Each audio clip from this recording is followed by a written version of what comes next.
is KC Sports Network, proudly presented by Emprise Bank. We're back for another edition of The Breakdown on Kansas City Sports Network. I'm Matt Hamilton. That's Chase Daniel. And we're here to break down the unfortunate Week 1 debut of this Chiefs team that was marred by a lot of mistakes, a lot of drops, some questions about the receiver spot. We'll dig into it all. We'll get into the film room, and we'll spin it ahead to how they can get things fixed against Jacksonville. So, Chase, before we dig into the film, just your initial impressions of what we saw out of that Chiefs offense last Thursday night. Well, it wasn't the cleanest, right? It was a little sloppy, and that's to be expected a little bit for most NFL teams. For the Chiefs, you look at Patrick Mahomes' first games dating back 4 or 5 years ago, and it's been really, really clean. He hadn't thrown an interception. Now, granted, the interception he threw was not his fault. It was a drop, and that was the story of the game, was drops. And I just think the entire reason why the Chiefs didn't necessarily push through on offense was they were without the all-pro tight end Travis Kelce. I know people want to make a lot of hey, it's Chris Jones, hey, it is Travis Kelce, okay? And when you have MVS as your number one, he's your true number one receiver, and you target him 2 times for 43 yards or whatever he had, that just tells me that this game plan was very, very Travis Kelce-centric, and they probably had the game plan in for 2 weeks, and when you learn 2 days before the game, hey, Kelce just isn't feeling right, bone bruise, luckily it's not anything worse. Hopefully he can play this coming week against Jacksonville, but that's the issue to me, is when you have a plan that's around your best player, it's really hard to switch it up 2 days before the game. Absolutely. And the pitchforks and torches were out for Kadarius Toney after that one. I think a lot of people were pissed off, and some of it's deserved. Some of it, I think people are going a little bit too far. Are you ready to write off Kadarius Toney from that performance, or do you think the fans need to give him a chance to get his feet under him after missing all of training camp and all the preseason with those injuries? Yeah, I mean, when you miss all of training camp and all of preseason and you're a receiver, it's different than when you miss it as an O-lineman or even a quarterback. Like, you got to go out there and you got to catch balls, okay? And this is Thursday night under the bright lights. The entire world is watching, 35 million people watching. It's banner night at Arrowhead. And it was probably a little bit too much for him, to be completely honest. And I think he's going to be just fine. I don't think Chiefs need to freak out. Chiefs fans need to freak out or worry about anything like that. I think it's going to be fine. And you heard Andy Reid earlier this week, like, hey, the only way to get him back is to put him right back in there and let him roll. Because to be quite honest, they need him. He's going to be a big part of the plan going forward. Yeah, and I loved hearing that from Andy Reid. Also, putting responsibility on himself, taking it off his players, saying it was my fault that he was out there, but I felt like we need to get him reps. That's how you handle things as a coach. And I thought that was awesome. Are you buying? There are a lot of people that think the Chiefs need to go get somebody at receiver and go make a move and go bring in somebody else. Are you buying that, or do you think they'll be fine just once they get Travis Kelce back? I think they'll be fine. I think Travis Kelce is not only the best tight end in the league, but he's one of the best tight ends of all time. And not only that, he is their number one receiver. Let's just call it what it is. He's not necessarily a tight end. He is their number one target. He is the guy that is a security blanket for Patrick Mahomes. When Patrick Mahomes needs a play, he looks at Travis Kelce. They ran 3 or 4 of these plays, and it was just a little stick route. And Travis Kelce has a little bit of wiggle on him and can go either way. Okay, they ran that 4 times in the game to maybe Noah Gray or the other tight ends or even receivers, and there just wasn't separation. That's sort of Andy Reid's clutch time call when he needs a play on 2nd and 10 to get in 3rd and manageable. You saw it time and time again on Thursday night, and they just couldn't convert. Yeah, it was glaringly obvious, but I'm with it. I think, just Travis Kelce being back just fixes so much for this offense. And, we saw it last year. They had Juju Smith-Schuster, who I think was a little bit underappreciated at times because he didn't put up the big numbers, but he was just super reliable. His blocking, too, in the run game, his blocking on the perimeter was as good as any receiver I've seen. There's an adjustment period, but I think I don't think there's a need to overreact from week 1. But that being said, let's dig into some of this tape and we'll look at some bright spots, some not so good things. Let's start with the Rashee Rice touchdown, which Obviously, the end result was good, but the process again there was a little bit messy. What'd you see here?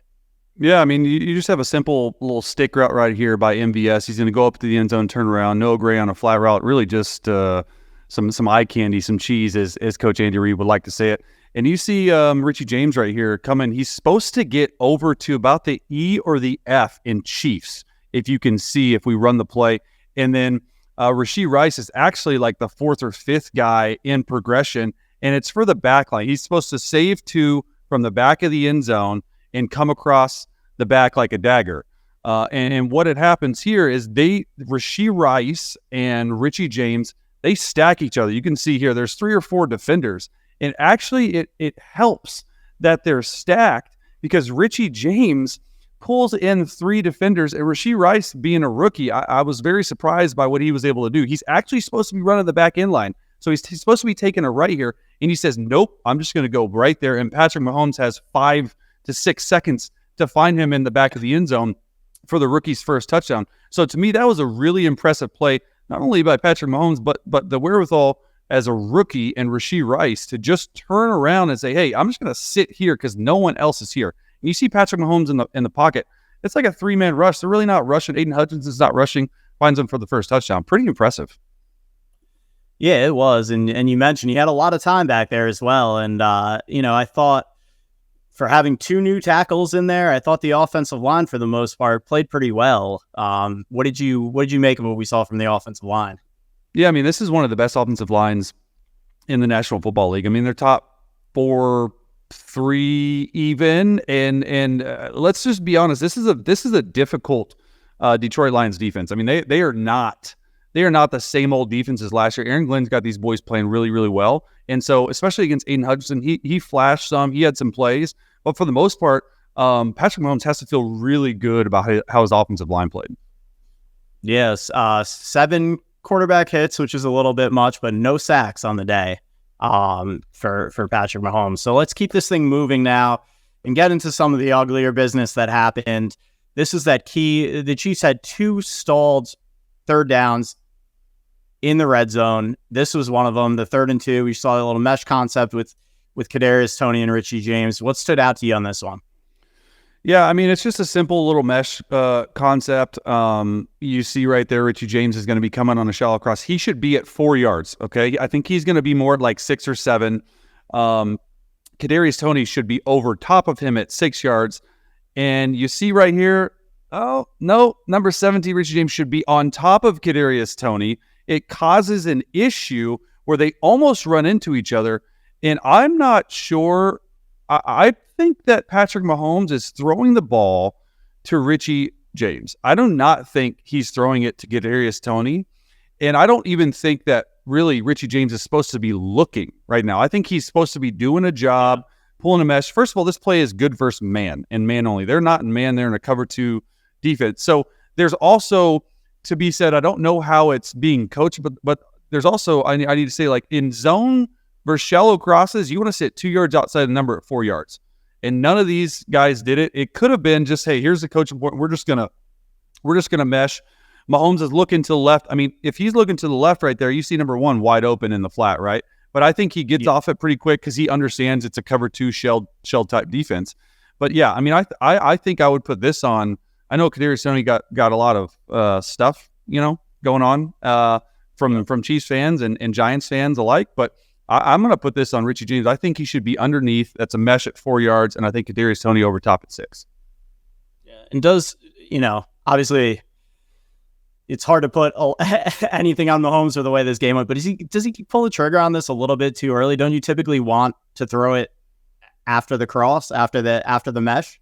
Yeah, I mean, you absolutely want to throw it after the mesh, and Mahomes probably saw something that maybe, like we said earlier, Travis Kelce would have seen, hey, I'm wide open. This cover 2 linebacker number 32 is out there. Let me just get it right here. Just sit down, and it's 3rd and 2. I mean, it's wide open if they just turn around and just sit.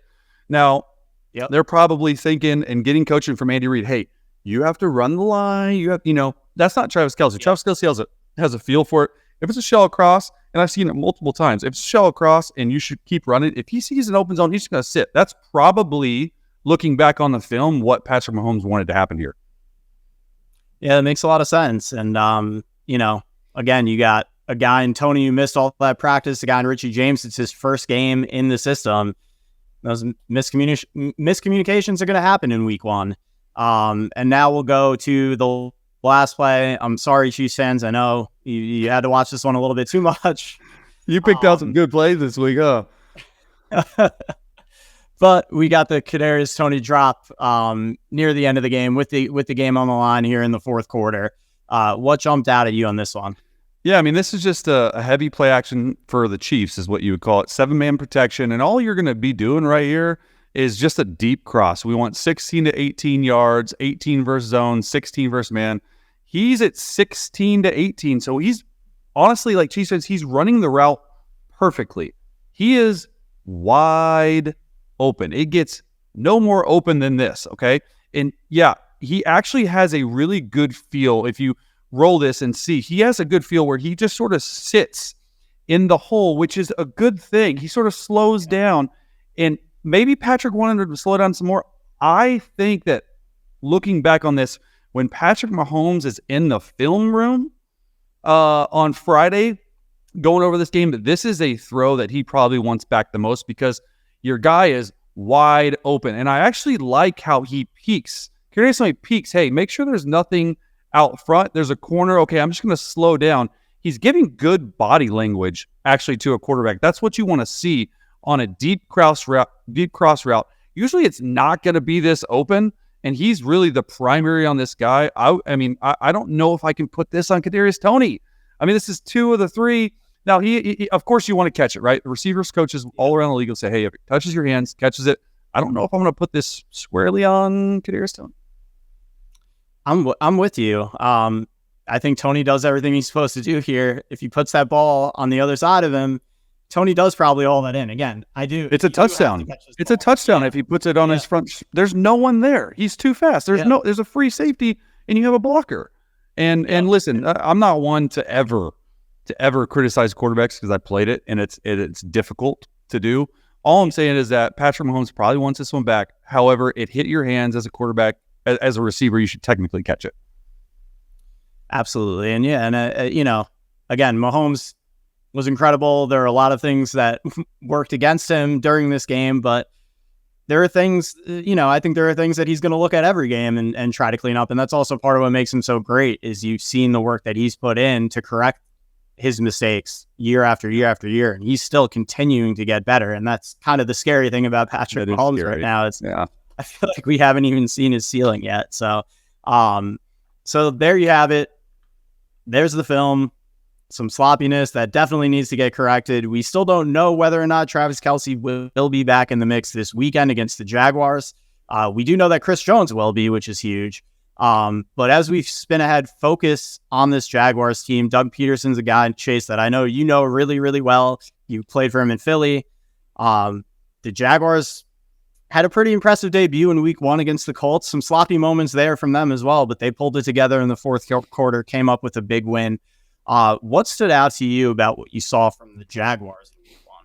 Yeah, I mean, Calvin Ridley, right? I mean, like this guy was written off from the entire NFL, and he comes back, obviously made a huge mistake, gambling on game, can't ever do that. Never will say that's okay to do in my book. Served his time, came back, and Jaguars like, we'll trade for him, sort of just, and then goes completely off like a true. I mean, they're first of all, they're loaded at receiver, and on the offensive side of the ball. They have a full-time brand new play caller in Press Taylor. I was with him. He was an offensive assistant in Philadelphia when he was under Doug. Doug has the utmost trust in him, and I think Doug was like, hey, listen, like I got so much other stuff going on. But you just look at the growth of Trevor Lawrence, really the last 8-9 games of last year, once he got comfortable in Doug Peterson's offense. It's going to be a tough test for the Chiefs, especially on the road. It's not going to get any easier. These aren't the same old Jaguars, right? I think that from an offense side of the football, the Jacksonville Jaguars, they're going to put you in a lot of mismatches, right? They're going to have answers for you when they bring that saw dog pressure, that double-edged pressure that Steve Spagnuolo loves to bring. And, they're going to have a answer for it because that's sort of hard to do. And then on defense, they were one of the more pressure-filled teams that we've seen, or at least last year, that I saw on tape, and they're bringing two to a side, dropping the end away, two to a side, dropping the end away, a lot of zone pressure. So Chiefs on offensive side of the ball, it's going to be a tough week for them. Game planning terms of protections, Patrick's got to be really on it. But I think it's a winnable game. I mean, listen, every game's a winnable game for the Chiefs, right? But as you know, they're going to get everyone's best shot every single week. And this is a playoff team. They beat us in LA, right? We went down there and got largest comeback in NFL history in the playoffs. And so I know firsthand what it's like to play down there, and it's difficult. It's not the same old Jacksonville. And obviously that was the divisional round matchup as well last year. They gave the Chiefs a tough time, and Mahomes was fighting through that injury, a little bit of Chad Henne in there. But they gave the Chiefs their money's worth in that game too. And you mentioned that defense and the pass rush. Josh Allen's coming off a 3-sack game. He was incredible in week 1. And you're right. We're just continuing to see growth out of Trevor Lawrence. And it's from an overall NFL view, it's pretty exciting to watch what he's been able to do. There were 4 or 5 really throw us into some really tight windows in that game against Indy. And you can just see the confidence. And it's almost as if that Chargers game, everything went as horribly as it could possibly go for him in the first half. And it went well for me. It went well for us, though. But I know to survive that for sure. You go to the brink and survive what that has to do for your confidence, I think. Because I think confidence was an issue early on with everything that was going on with Urban Meyer. And to go through that, come back and come out the other side of it, it just doesn't seem like he's fazed by anything anymore, because there were a bunch of moments in that Colts game where things could have spiraled on this Jags team, the DeForest Buckner touchdown, things like that. And he just bounced back like nothing ever happened. And I think that's part of the maturation process that we're seeing with him. Yeah, no, I agree. I think you got to have a short memory in this league as quarterback, right? Like you can't, it's one play at a time mentality. I don't care if it's good. I don't care if it's bad. I don't care if it's neutral. If it's graded out as an amazing play or graded out as a horrible play, like you got to have a short-term memory, and that's what I've seen him grow in the last couple of years. Yeah, and I also want to point out too, from a macro perspective for the Chiefs, it seemed that Thursday night loss, you never want to lose week 1 and get behind the 8 ball, but the Bengals go down, the Bills go down, the Chargers go down, all the teams that were supposed to be their top competition also lost this week. Only 6 teams in the AFC actually won games. So really, if you're going to lose week 1, the Chiefs got off pretty easy, and they got to take advantage of the fact that other teams didn't capitalize on their loss on Thursday night. Yeah, 100%. I mean, it's not exactly the best start for the AFC powerhouses. But like I said, I haven't said it, but I've said in another podcast, week 1 is total overreaction for me. You have no idea who you are as a team. You're going to get in the film room. You're going to fix it. You're going to move on. Exactly what the Chiefs are going to do. I expect an A+ effort this week in Jacksonville. Yeah, especially with Chris Jones back out on that field, which we are all expecting to see. We're all excited to see one of the best interior linemen we have in this game, future Hall of Famer. That's exciting that they're able to get that done so quickly, because it did seem like Chris was committed to pushing this thing to week 8 if he had to. So you love to see that. Always want to see the best players in this league back on the field. Chase, awesome chatting with you today. Excited for this Jaguars game this weekend, and we'll do it again next week. Thanks for having us on, bro. Appreciate it.